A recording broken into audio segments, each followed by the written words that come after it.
E aí ele começou a ver que no momento de boom, todo mundo ganhava dinheiro, comprava um carro. No dia seguinte, a bolsa caía, o pessoal não tinha dinheiro pra comprar a gasolina, pra abastecer o carro. É muita coisa. Engraçado, né? Todo mundo quer R$1 milhão por dia, mas ninguém quer fazer o sacrifício de fazer o que ele fez pra chegar onde ele chegou e alcançar R$1 milhão por dia. As pessoas só veem o resultado.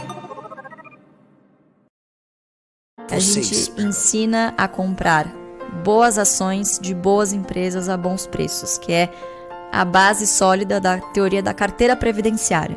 Então, lá atrás, pelo fato dele não confiar no governo, não confiar nos fundos de previdência privada, ele falou, não, eu preciso ter um futuro seguro para minha família. Começou a comprar essas ações que pagavam bons dividendos e chegou à conclusão, qual que é a conclusão do estudo? Isso aqui vai me dar uma renda, que o que vai pagar os meus boletos lá na frente não é o meu patrimônio, não é o meu carro, não é quantos apartamentos eu tenho, não é barco, não é avião. Eu vou ter que vender tudo isso para pagar os meus custos na velhice, da minha família, viver bem, aproveitar a vida. Né? Então, ele juntou um patrimônio que cresceu, foi consequência, mas o objetivo dele era ter renda no futuro. E tem, né? Hoje tem R$1 milhão por dia. Então, baita renda. Acho que é uma baita renda, né? Vou fazer algumas perguntas pessoais. Seu pai tem barco? Não tem barco. Cara, carregando R$1 milhão por dia, ele podia comprar um barco. Um barquinho só, se só um boia barquinho. e se voa, você aluga. Ele tem É o lema. Não tem.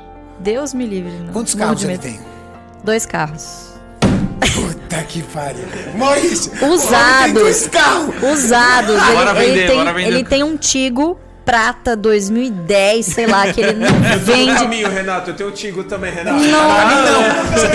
Não, você tá passando vergonha, porque você tem um carro muito mais caro que ele. Se você tivesse aqui na mesa, ele ia falar assim: vende esse carro e investe na bolsa, seu trouxa. Você não tá no caminho, não, você tá no caminho errado. Olha, Eu já tenho Retiro o o que eu Tigo pra disse. vender. Vende o Tigo e compra um 2010. E eu falei, se não tivesse rodízio, ele teria um só, viu? Ele tem um Vou te falar. Tigo e qual outro carro? Tem um Tigo e agora, recentemente, a gente trocou, porque olha só que história curiosa. No início desse ano, em 2020, na verdade, na pandemia, eu meio que falei, pai, porra, metrô, não dá mais, pai, né? O negócio cresceu uma proporção muito grande. Não andava de metrô. A gente andava de metrô. Tem um monte de Claro. Você eu até compreendo, mas Eu seu e pai com ele. 83 anos andando de Não, metrô. mas é ele que mais gosta do que eu. Ele adora andar de metrô. Não, porque, olha, veja só, recomendações médicas, segundo ele, né? Porque tem que andar, tal. Então, já que tem que andar, eu vou de metrô, ando até o escritório e tal. E ele adora. Ele Olha fica- lá. Loucura. Aí, ó. Essa foto viralizou em 2019. A gente indo no metrô O Tatuapé. maior investidor, pessoa física da Bolsa do Brasil no metrôzão, Mauricião. tapa A na pessoa cara. do lado olhando ele falou assim: ó, esse tiozinho de óculos aí, quem é esse tiozinho? Dá umas moedinhas pra ele. Um tapa O na homem cara. tem 2 bis. Dá umas moedinhas. O homem tem 2 bi na Bolsa, velho. Vou dar umas moedinhas e falar obrigado, eu compro algumas ações. Gente. Exatamente, essa foto aí viralizou em Tapa 2019. na cara, né? Mas o que você ia falar do carro? Você aí- falou, meu, tem que parar de andar de metrô. Aí veio 2020, eu falei, pai, né, vamos ser, não é mais questão de, né, ego nem nada disso, é Segurança, cara. segurança e saúde. Ele, tá bom, tá, ok. E aí, ele fez um bom negócio lá depois durante a pandemia, comprou uma Saveiro, sei lá, que ele queria um carro com um caminhão, tipo uma caminhonete. Uma saveirinha, Uma saveirinha. Chegou no início, chegou... Não, eu vou vender todos os meus carros, tô com vergonha aqui, Maurício. Uma Saveirinho branca, pensa só. Eu fui viajar no início do ano e falei, pai, olha, minhas férias, tal, faz 2 anos que eu não tiro férias, tal. Por favor, se Vai pra comporta. Mongaguá. Se comporta, por favor, né? Não, filha, fica tranquilo. Eu peguei o avião, ele pegou a Saveiro e foi pra onde? Foi pra Gramado de carro. Não. Ele quê? ama andar de carro. Porque é assim agora, desobediente. Trabalhando em todos os postos de pirâmide. Vem cá. Agora é Shell, agora a gente já tem vendeu, já Cosan. vendeu. Boa. Vem cá, ele saiu daqui, De São Paulo. foi pro Rio Grande do Sul. E ele achou que não dirigindo precisava. uma Saveiro. E ele achou que não precisava 83 dormir. anos. Ele achou que não precisava dormir. Tocou direto. Tocou direto. E aí, obviamente, sofreu um acidente, né? Vista cansada, à noite, chovendo, sofreu um acidente. Graças a Deus também, Foi só um susto. nada demais. E aí, porque ele bateu a Saveiro, daí ele comprou um carro novo. Novo nada, né? Um carro usado, mas eu falei, pai, pelo amor de Deus, a gente precisa de um carro blindado agora. Segurança, pô, Tatuapé tá perigoso. Nananana. Tá bom, aí comprou um carro blindado. Agora Aí, tem ó. 2 carros, é o que eu queria chegar na história. Tem o Tigo dele que ele não vende, não troca, não faz nada, e tem um carrinho lá blindado. Minha avó veio imigrante da Espanha, né? E veio com 12 anos pra cá, conheceu meu avô, teve o meu pai, ele perdeu o pai com 1 ano de idade. Então, naquela época, né, filho, neto, essas coisas, era filho do meu filho. A nora não tem nada a ver. Então, quando o meu avô morreu, o meu bisavô meio que expulsou a minha avó e meu pai de casa e eles tiveram que ir para no cortiço no Brás. Então, ele dividia ali uma salinha, né, um quarto com outras 3, 4 famílias também de mães solteiras, né? Então, as mães que não trabalhavam ficavam olhando os filhos e a minha avó saía para trabalhar. Já trabalhou de tudo, lavadeira, costureira, né? Até que ela juntou uma graninha e montou ali um estúdio de costura. E a primeira profissão do meu pai foi de engraxate. E logo depois, quando a minha avó montou a lojinha de costura dela, foi alfaiate. Inclusive, ele teve a profissão de alfaiate junto com o Ronaldo Esper. Caramba. Ele se lembra do Ronaldo Esper no Brás, lá tal. Eles eram colegas de profissão na época. E uma das coisas que a minha avó sempre incentivou foi o estudo. Então, o único momento em que você não vai trabalhar junto comigo é no momento da escola, você tem que ir. Sempre fez questão disso e ele sempre foi muito estudioso. Então, ele se formou, foi fazer técnico em contabilidade. Ele falou, não, eu preciso aprender a ganhar dinheiro. Naquela época, fazer um técnico já era algo absurdo. Já era algo absurdo, né? Então, imagina, ele nasceu em 39, né? Então, ele fez um técnico em contabilidade. Minha avó super orgulhosa, né? E começou a trabalhar com escritório de contabilidade, auditoria. E foi aí na faculdade de economia, depois que ele começou a fazer, que ele começou a ter contato com outros colegas mais abastados, de famílias ricas, e começou a ter contato com o mercado financeiro, com os investimentos, enfim. Até que um amigo apresentou para ele o pregão da bolsa, né? Que imagina, naquela época era tudo viva voz, tudo na pedra. Então até hoje ele fala, pendura na pedra, né? Imagina, hoje é tudo eletrônico, pendura na pedra, né? Fechado, tá? Então você tinha muito essa questão de os negócios eram fechados no fio do bigode. Eu falo, eu compro, você vende, é isso.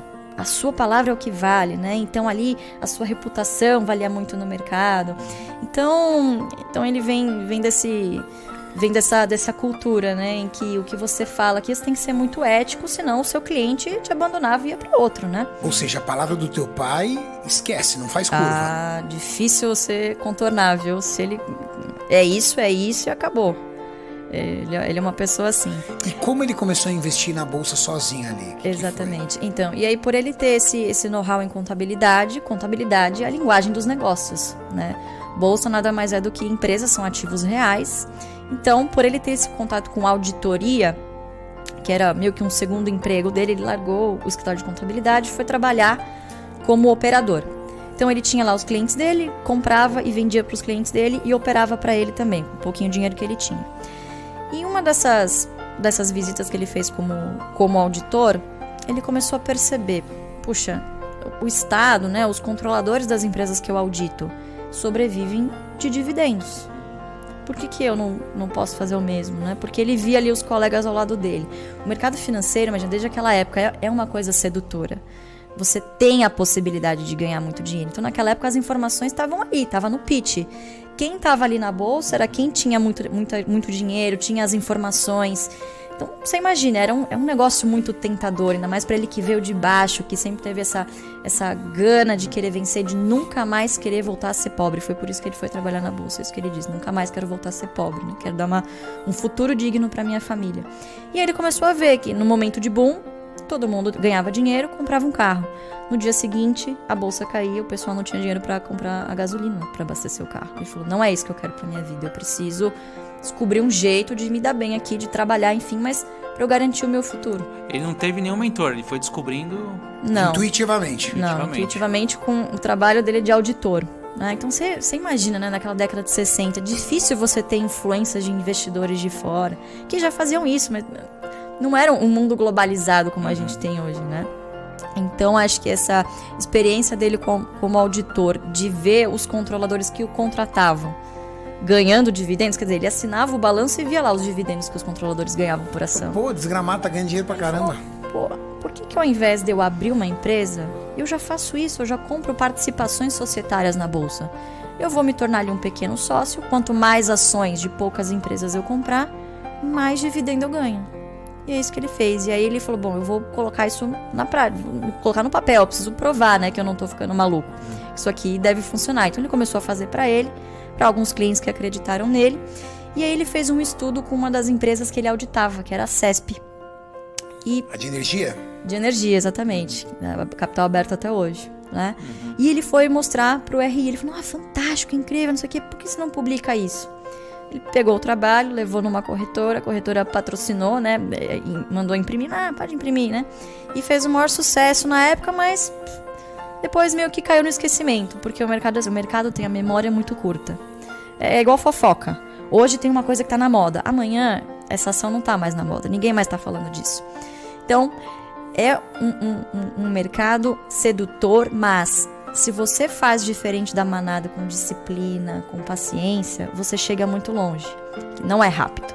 É fácil, é simples, na verdade, mas não é fácil. Porque você tem uma luta, inclusive, fisiológica. Você tá ali, no meio de um monte de gente que aparentemente tá ganhando muito dinheiro, e você tá lá, comprando as mesmas ações. É muita coisa. Engraçado, né? Todo mundo quer R$1 milhão por dia, mas ninguém quer fazer o sacrifício de fazer o que ele fez para chegar onde ele chegou e alcançar R$1 milhão por dia. As pessoas só veem o resultado. A história conta que por anos e anos, seu pai reinvestia tudo que ganhava, é verdade? Tudo que ganhava. E Não comprava nada de supérfluo, só colocando dinheiro de volta. Esses 360 milhões que ele ganhou na bolsa, ele reinvestiu, ele não gastou nada, porque ele continua trabalhando, ele tá em alguns conselhos, enfim. Caramba. Então ele ainda sobrevive do trabalho dele, com 83 anos, e reinveste praticamente tudo que ele ganha em dividendos. Luiz, continua fazendo a mesma coisa. Então ninguém conhecia. E a primeira vez que eu tive contato mesmo de ter ações no meu nome foi com 14 anos. Em 2008, que eu tava enchendo o saco pra ter uma mesada. Então é aquela fase adolescente que você quer o tênis, tava na moda do Nike Shots, não sei o quê.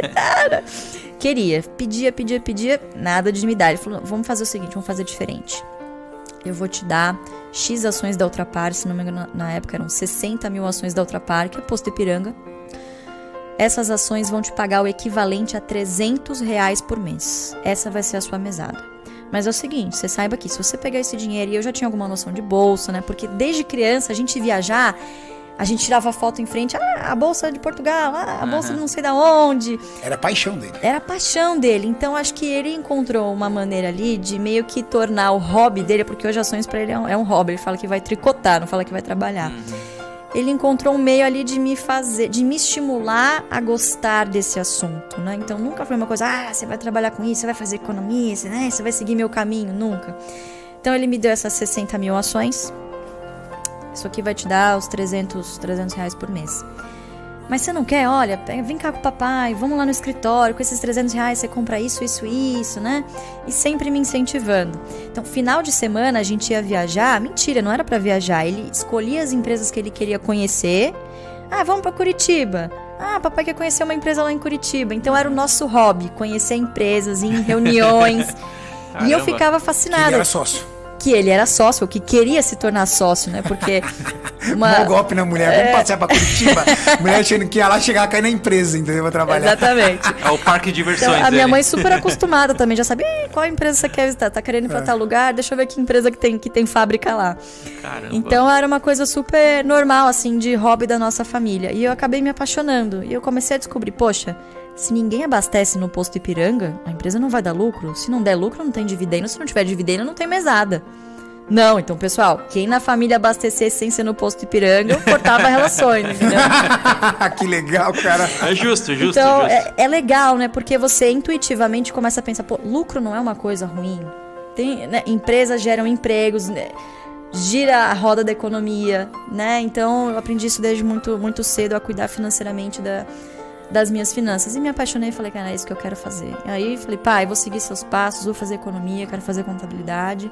E foi o que eu fiz. E aí um belo dia, em 2012, andando na rua, eu vejo meu pai, Lírio Parisotto, que também é um outro amigo e grande investidor, e Guilherme Afonso Ferreira, também outro bilionário da Bolsa. Os três lá, os bilionários da Bolsa. Eu peguei a revista e falei, não é possível. Meu pai, na verdade quem viu foi uma amiga minha que estava comigo. Lu, não é seu pai? Eu falei, meu Deus, é o meu pai. E aí, nossa, no dia seguinte... Tá de brincadeira que ele escondia o jogo até pra família. Juro por Deus. Ninguém sabia que... A minha mãe sabia que ele era bilionário e tal, mas eu não sabia. Meu pai não me dava um Nike Shox. Não me dá... Não. Bilionário não me dava um Nike Shox. A primeira coisa que eu pensei, pai, R$300. Pai, não ia fazer falta. Juro, não ia fazer falta.